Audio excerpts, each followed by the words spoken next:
the latest Edwin Co podcast. This episode is part one of a two-part series on cladding and EWS1 forms.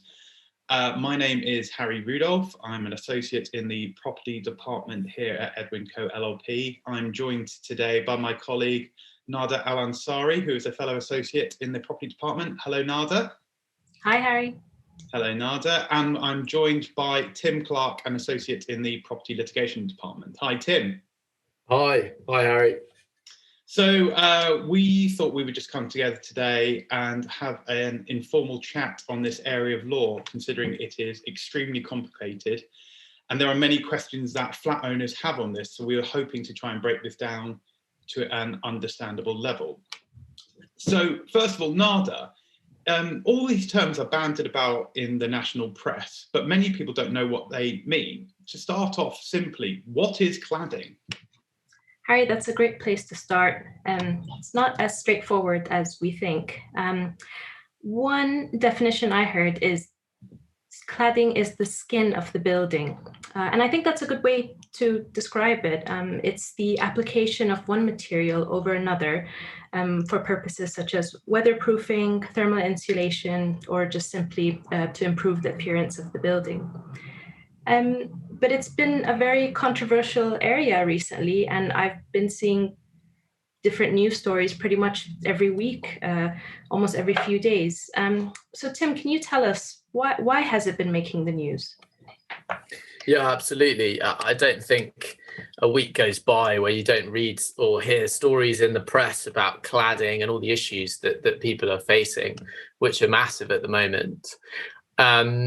Cladding really has been in the news over the last few years, ever since the Grenfell fire, where a block of flats had combustible cladding on the outside, as we now all know, which caused a fire in one of the apartments to spread between flats. And the combustible materials on the outside of the building were one of the main causes, which meant that the fire could spread so easily and so quickly between flats. The Grenfell inquiry has been happening in the years after the tragedy itself, and has been looking in two parts. Firstly, at what happened, at what went wrong, and the fire services response to the actual fire. And the second phase, which is ongoing now, is looking at who's responsible, where were the failings that caused the fire, and how it can be ensured that the tragedy on that kind of level never happens again.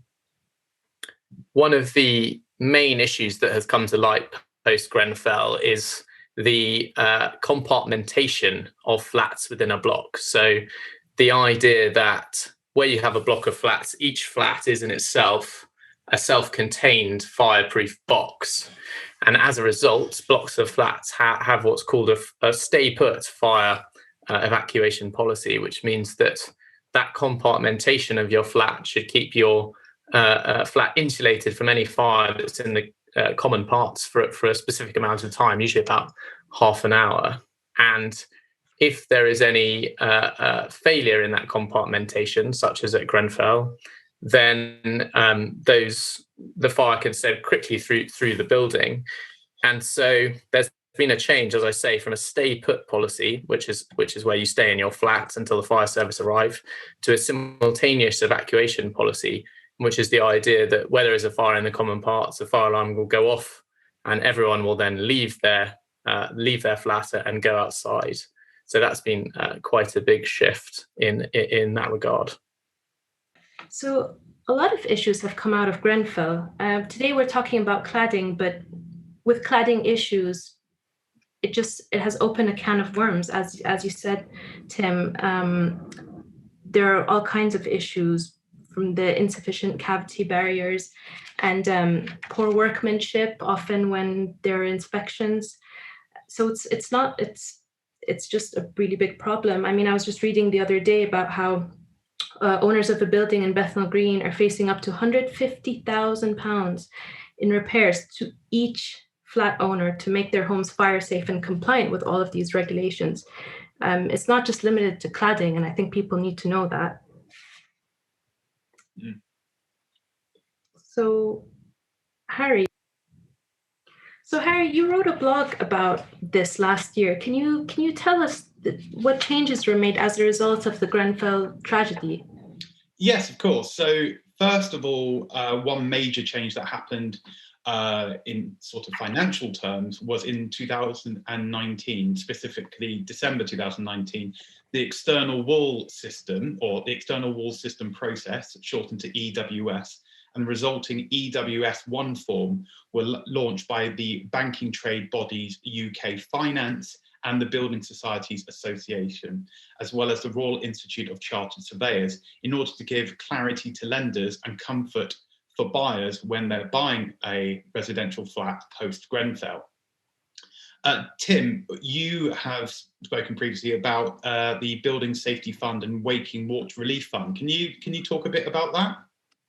Yeah, thanks, Harry. So after Grenfell, as the inquiry was ongoing, the government really faced an issue which is incredibly complicated in nature, which is who should pay for the cladding remedial works. There are millions of flats in the UK which have unsafe cladding. That at the time of their construction, the cladding was deemed to be safe and part of normal building good practice. So the change that stemmed from Grenfell really led the government to think, well, who should pay and how can we alleviate the massive costs that are going to have to be borne by leaseholders? Because the issues are several fold. It's issues to do with insurance law, with construction law, with property law, with landlord and tenant law. I mean, it's hugely complicated and intricate. So the government looked at the problem and said, well, it's not leaseholders' fault. If anything, it's the industry's fault in using these combustible materials. And also it's the failure of building regulations, because often these buildings were signed off as compliant at the time for building regulation sign off. But we now know that clearly from a common sense perspective, they can't have been compliant in that they use combustible materials. So the government launched the Building Safety Fund, which was to apply to buildings over 18 metres high, whereby you could apply for the remedial works to your cladding to be picked up by the government, so long as you had a specification of works for those remedial works in place. But the problem then was, well, what about the temporary mitigation measures which these buildings would have to employ until the cladding was remediated? Because where there is unsafe cladding, there is an obligation on the freeholder to not just sit back and say, well, we've got unsafe cladding, but in a few years' time, we'll remediate it, so it'll be fine. That doesn't go far enough. The freeholder has to take temporary mitigation measures to mitigate the risk to the health and safety of the occupants within the building. And usually they do that by employing a waking watch. Now, these waking watch staff walk through the building, and their job is to evacuate the occupants as soon as they notice any fire. And they're incredibly expensive, usually several £1,000s a week for a few of these members of staff. So building owners were having to pay these costs until such time as the cladding remedial works were undertaken, but those costs weren't able to be recovered through the Building Safety Fund. So the government then introduced the Waking Watch Relief Fund to pay for those works. Harry, you've touched on the EWS1 form. So what exactly is that and what's the process there? Yes, Tim. So the EWS1 form was a result of the changes that I mentioned just a little while ago. This is a form carried out to assess the safety of a residential block with particular reference to fire safety. Now, originally it was only meant to be for buildings which were over 18 metres in height. But in 2020, it was extended essentially to any building with some form of combustible cladding, which may require remedial works. As a result of this, many lenders' default positions was to demand an EWS1 form for any apartment block, whether the block was either new or was developed many, many years ago with no cladding on the outside of the building.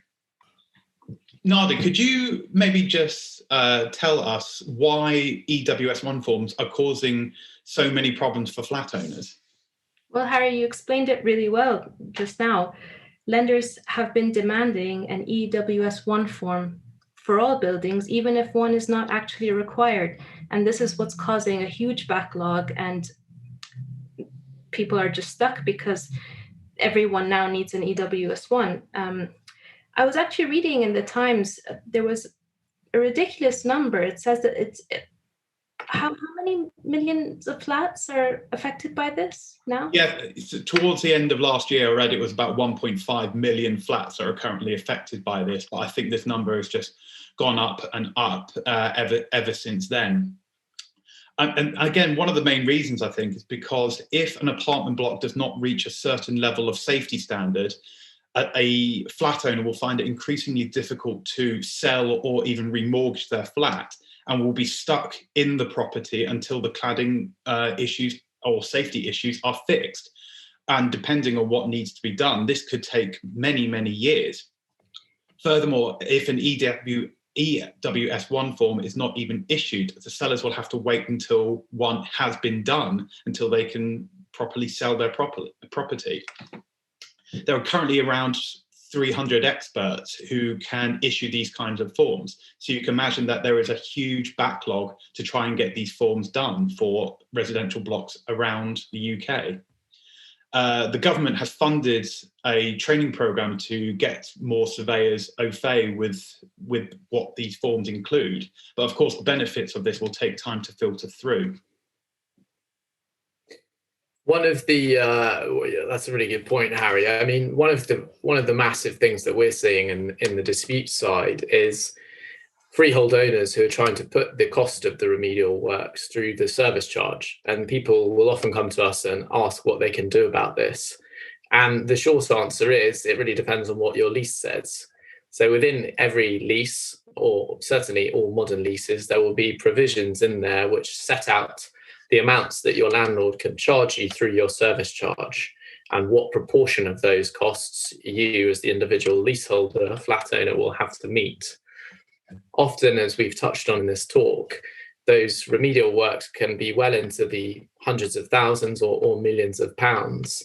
And so leaseholders quite rightly are concerned about what they can do about this. There have been a few cases which have gone through the courts on this point.